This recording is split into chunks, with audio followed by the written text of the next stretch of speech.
Okay, so I do a lot of talking to myself. I was at home before. I had a friend or a fellow over to visit, and we got into a conversation. And it's very rarely I have someone visit my house. So we started talking about a few things, and we got onto a couple of topics. And once I started talking about those topics, it was like a can of worms. And I just kept talking and talking and talking. It was all, sensible stuff I was saying, and wasn't drilling too far into the minutiae of it all. But, endeavouring to deliver a cogent synopsis of this, that, and the other thing. But I could see he was getting a bit restless. I felt as though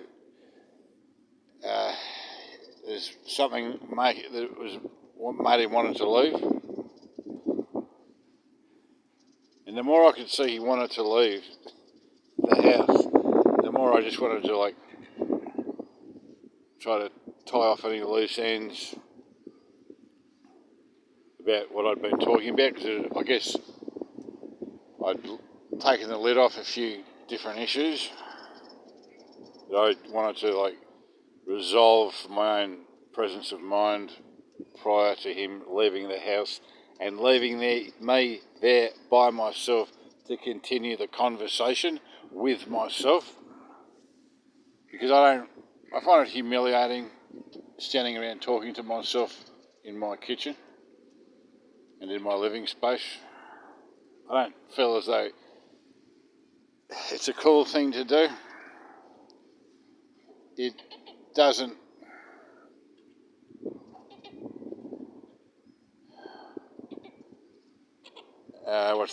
It doesn't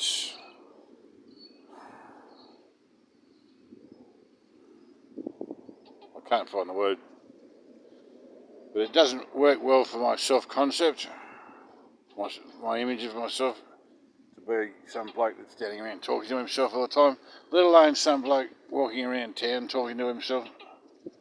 So I was thinking about a new app, actually, because just to bring it up into what's going on these days with digital technologies and the contemporary economy, perhaps a new app where I can click on the app and it's like making a telephone call, but it's making a telephone call like this one, where I get to effectively talk to myself in the context of a telephone call that helps me talk to myself in a more sane way, perhaps, at least as far as appearances are concerned, when I'm walking around town. Now, the reason I'm sitting down here near a tree is because I was walking around before on the footpath on my two legs, but it's quite windy here, so anything I would have said wouldn't have been picked up by the microphone on this phone very well, and you just would have heard wind blow. So I figured I'll come and sit down, I'll record this telephone conversation to myself, which could potentially be a telephone conversation to myself that I could make with this app that might help me speak to myself. So this is like a concept for a new app, a new digital technology that I think there is a market for, but particularly with people such as myself who have a lot to say. I identify as a born conversationalist, but owing to my life circumstances, I've been isolated for much of my life, as probably a lot of other people are experiencing in the world right now with this coronavirus COVID-19 lockdown, who live alone or don't have a family, like, say, single men, for instance, like myself. I identify as a single white man. Now, there are different reasons why I spend so much time talking to myself. One of the reasons is the person I used to talk to most when I was a child was my mother. And I would often get my bearings in the scheme of things via conversation with her.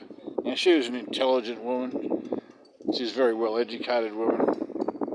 And she left my father when I was less than 1. So there was her, she was the adult, and then she married another bloke who was my stepfather. They had a child, but I won't get into the story of that. Suffice it to say that I learned how to have a conversation with my mother. Right now, she unfortunately died when I was quite young, and so after she died, and there was a new family dynamic whereby my stepfather married another woman, and I wasn't really a favoured party in that family dynamic because of various things I won't get into here. But suffice it to say, I didn't get to have a conversation with anyone in that family, let alone the boarding schools I went to. I went to different boarding schools. So a lot of the kids there, they weren't really conversationalists, or if they were, they weren't really what I would call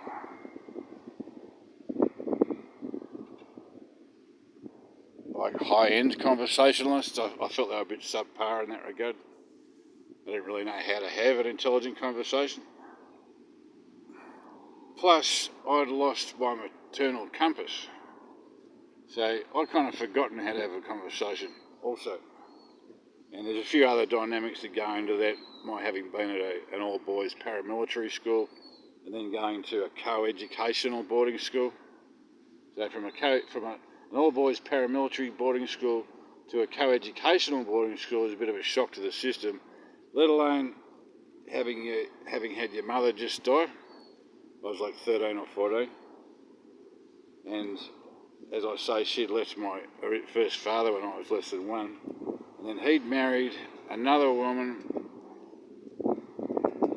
who had her own children and didn't really want me around. And I won't get into the story of her, but yeah, there's another story attached to that. So I've got a bunch of stories I could tell. Suffice it to say, I left boarding school. I've had an unordinary life. I'm not going to say it's been a fortunate life, but it has been, well, in some regards, it's been a very ordinary life. Too ordinary, okay? More ordinary than I would have preferred. And but it's also been an unordinary life, full of extreme experiences. So from one extreme to another, and a lot of my family background was quite extreme. And that sort of thing. From the arts world to the military establishment to, one thing and another, from the underworld to the very sort of kosher world, I suppose you might call it. Now, so I've had to kind of navigate all that, survive the vicissitudes of life in that regard, and I believe it has honed my spiritual mettle, whereby I've had to look to myself, to my personal integrity, in order to keep my head above water, or to try to keep my head above water, and to know myself better than if I'd had an easier life. So I haven't had much choice, but to have to know myself, to have to be a little bit wily about the world, and be able to suss out the sophisticated swindles that can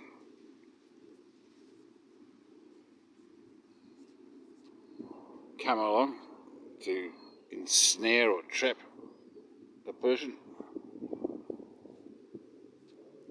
And then if you do get ensnared or trapped by that, having to extricate yourself from being embroiled in all that. And all sorts of stuff. So that has required me to try to understand a lot of complex stuff, a lot of like sophistry, and be able to discern the truth from the sophistry. Let alone just the simple things like being young, dumb and full of cum when I was an adolescent, and being, faced with girls of the opposite sex at my final boarding school. And then unfortunately forfeiting the girl because I think I lacked the confidence, the self-assurance that girls are attracted to at that age, owing to having just lost my mother. And the complexity or the confusion of my new family that consisted of my mother's second husband, who was my stepfather, but never my legal guardian, his daughter, who was my half-sister, through him and my mother, his new wife, who was a Jewess, and her children. And she was apparently a Holocaust survivor. So apparently when she was a child, she was in Auschwitz concentration camp. And both her parents were there as well. In Auschwitz, I think her father was also in Bergen-Belsen. And so when I went into that family dynamic, I'm a Gentile. I come from like a Gentile background. And it was quite a different experience. Like, I think she has quite a different world view than I was brought up with. And it took some adapting. And I think if there was sympathies being handed out in that family, it wasn't to me for having lost my mother, or being at my 9th school and living in my 14th family house. And I don't think it was so much to my half-sister either, although I think she got a better deal than I did, owing to her father being her real father and married to this Jewess. Whereas I didn't have any full-blood relations in that family unit. So I could harp on about that and try to play my invisible violin. I say invisible because I did actually receive the gift of a violin from my real father when I was a young child. But that was kind of lost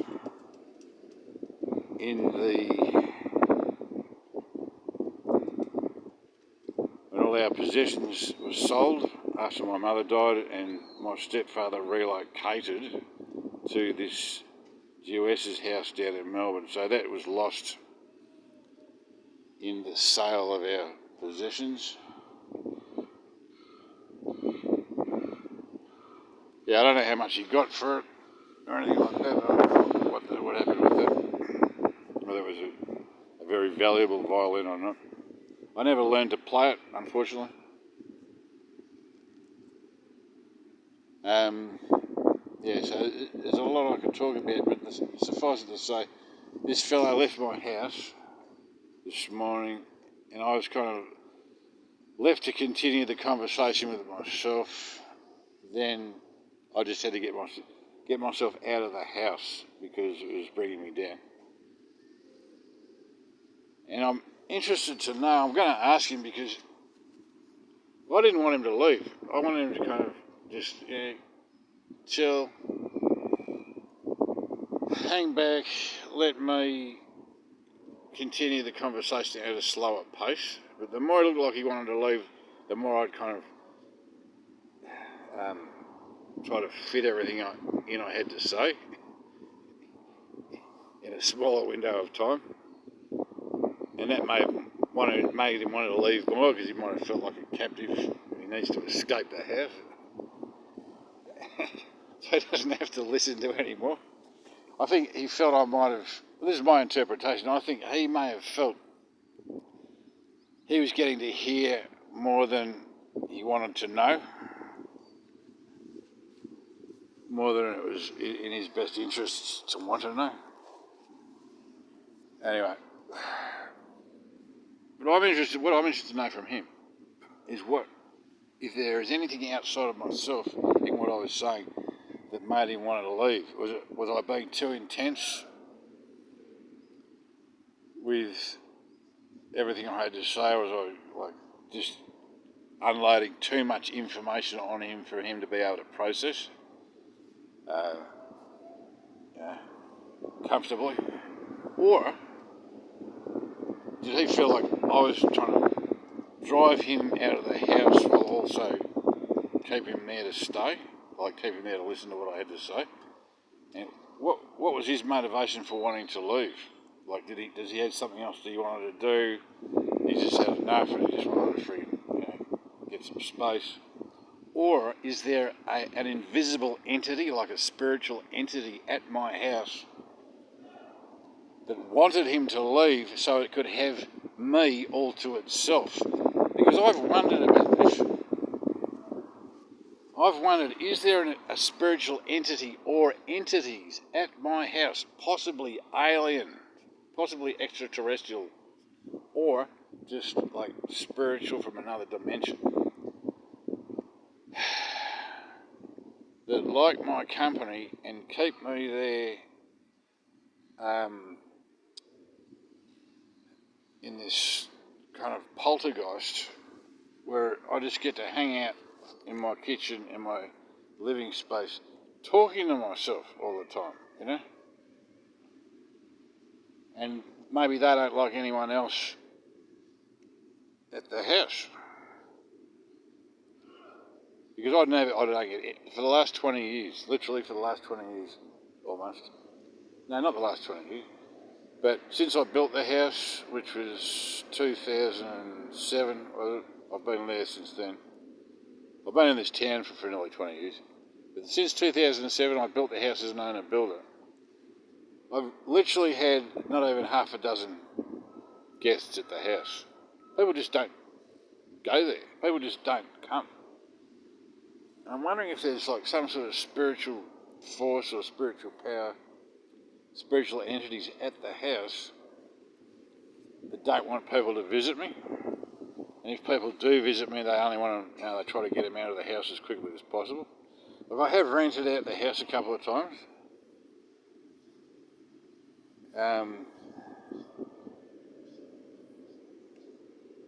Yeah, but I won't get into all that. There was another time I had a couple of blokes who I thought were friends, you know, and I let them stay there. They weren't paying like rent, but I let them stay there. And they both left the house like well before they said they were going to. And I kind of wondered, based on what they said, if there was there may have been some sort of entity at the house that was kind of didn't want them there, wanted them to leave. So I'm interested to get some feedback from this guy. He's a decent bloke, actually. That's why I invited him there and told him as much as I told him. Because I wouldn't waste my breath on some people. The thing about me is, once I start talking, I just got to kind of keep talking. You either get the full story or you get nothing, all right? And if I'm going to speak to you, I'd prefer you have the full story so you can put things in context and see my perspective and see my point of view, and just give you a bit of the story where you're not really tuned in. So as I was endeavouring to tune this guy in so he could kind of begin to see my perspective. I have quite a sophisticated perspective on things, based on having lived, as I say, an unordinary, rather complex life. But I am a high intelligence individual. I have a capacity for a higher order abstract thinking. I have a capacity for lateral thinking. I have a capacity for logic, for inscrutable logic. I can follow the inscrutable logic. I also have a respect for truth, for metaphysical principles. And I have worldly experience with sophistry, with the sophisticated system. I've worked in the corporate world, and I have lived an unordinary life in many regards. I won't try to get into the can of worms of all that.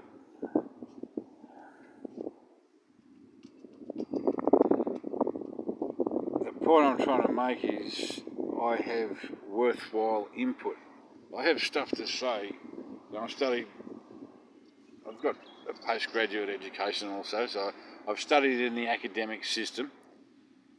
I don't really conflate the academic system with my natural intelligence. I kind of see them as two different things. But what I'm saying is I have systemic academic experience.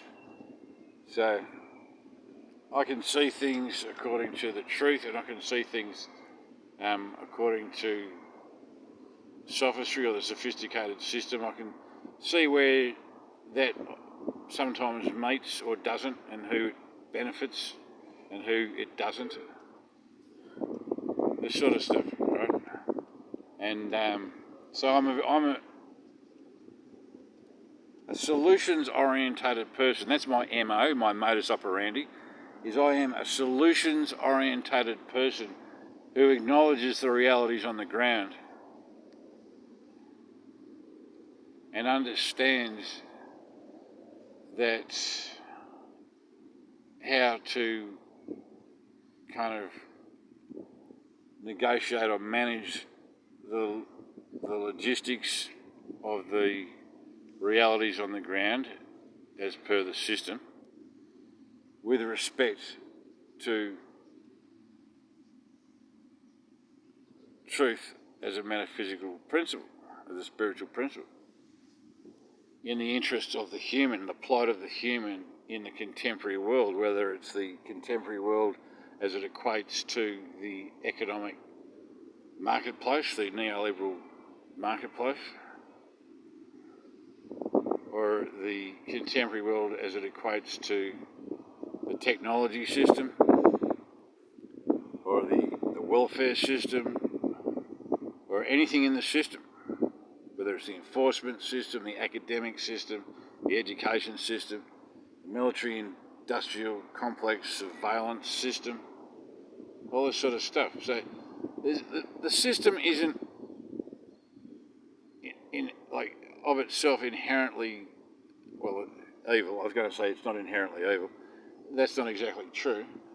But it doesn't have to be a problem. It can be less of a problem than more of a problem if it is managed in the light of truth. So it's just like, I'll make some simple analogies. It's not the camera. So you might have like a surveillance camera. For instance, there might be one there on top of that light. Can you see the light behind the lamp? Let's see from there. See those lamps? I think there's little cameras built in there. There's cameras all around this place. Right? It's not the camera itself that's the problem in an Orwellian police state. So the camera can help to stop vandalism. It can help to stop violence of, like, there might be homeless people sleeping in the park. Having the camera there might help homeless people be protected from getting robbed or beaten, or, a woman from getting raped if she's walking through here after dark, or whatever. It's not, the camera of itself isn't a bad thing. It can be a positive for the society or for the community. It depends on who is behind the camera. That makes all the difference in the world. Who is behind the camera? Who is doing the monitoring? Are they an intelligent, enlightened person?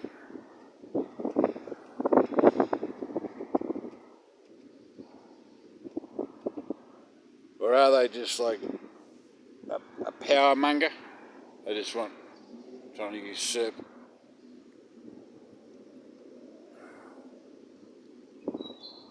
power unto themselves and wealth unto themselves.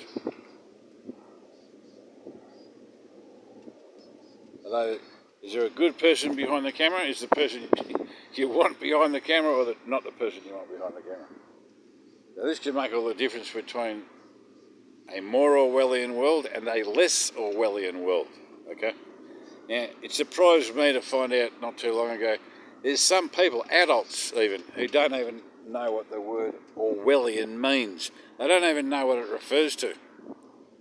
So when I say this, there's a lot of people who might listen to this who don't even understand what the word Orwellian refers to. So if you're one of those people, I suggest you Google it, you look it up, you find out, you do your own personal research and investigation into what I'm talking about. So I could do plenty of little podcasts like this. I don't think podcasts is actually the correct terminology. Or video casts, video logs or video blogs, whatever you call them. I could do plenty of these sorts of things, but based on my YouTube statistics, no one watches them. Literally no one watches them. I might upload a video, I might watch it once or twice, and a few other people may look at it for I don't know how long, if they watch the whole thing on it. So I don't have much of an audience, but perhaps one day some of my stuff might get out there in front of more people. So if this is the sort of thing you're interested to hear more about, leave a comment and kind of try to be more specific. What is it? Is there anything I've covered in this little video, for instance, that you would like me to talk more about? So I've raised a bunch of different possible topics or issues that I could drill into and talk more about. But I need to know from the audience end what it is they're interested to hear about. And try to be as specific as possible. So then I can get a better idea of what sort of content to try to create in order to meet a demand, in order to be viable as a commentator or as a content creator. Yeah, so I'll leave it at that. Hopefully there's someone out there, a few people out there, or even more, hopefully more than a few people out there who've found this worthwhile and would like to hear more of this sort of stuff. And if it's not this sort of stuff you want to hear, tell me what it is exactly. Check out my YouTube channel, Tommy True, on YouTube. Years ago I did a bunch of video song demos, because I'm a singer-songwriter. I wrote songs, I recorded acoustic demos of the songs, I recorded them to video, so check some of them out. I don't really do much of that anymore. That came and went. I did release an EP. There's also a link to that EP on my YouTube channel. If you like that, well, good. No one did when I first released it, so it literally has had no sales. Maybe one or two at the most. Because either it's not got in front of people, or it has got in front of people and just people haven't found it of interest. So I'll leave it at that.